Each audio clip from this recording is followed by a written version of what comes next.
Krejci's 6-year contract proved to be a heck of an investment for the Bruins. David Krejci reached the 1,000 game milestone earlier this week as a member of the Bruins.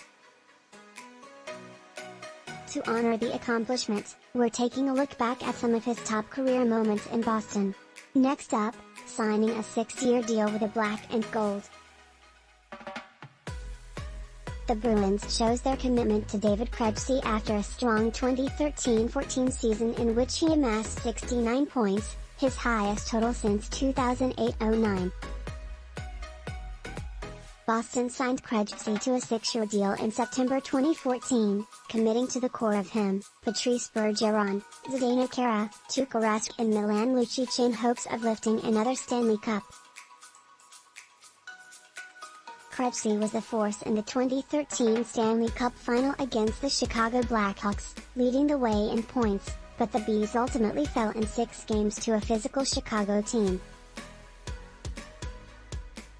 Still, there was plenty left in the tank at that time when it came to the Bruins core, and Krejci was an integral part of the team.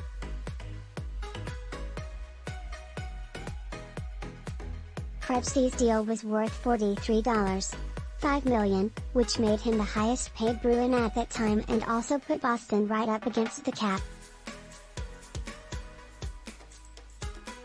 The deal, which carried a NAV of $7.25 million, did not kick in until the 2015-16 season, but with 6 other players set to become unrestricted free agents the following year and around $18 million to work with, many wondered how they'd be able to keep other players if they wanted to continue to be.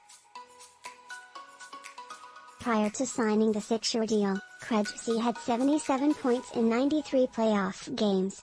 He rightfully earned the nickname Playoff Krejci as he continued to be a dynamic playmaker both in the postseason and regular season. Krejci did face some injuries over the course of his contract and was limited to just 47 games in 2014-15, but for the remainder of his deal the center amassed at least 40 points, including a 73-point season in 2018-19. The Bruins did not win another cup during Krejci's 6-year deal. They did make it back to the final in 2018-19, but fell to the St. Louis Blues in Game 7. But the contract ended up being a solid investment for the Bruins. Centers are not easy to come by, as fans saw after Krejci departed for the Czech Republic ahead of the 2021-22 NHL season, and he was able to provide stability in that role.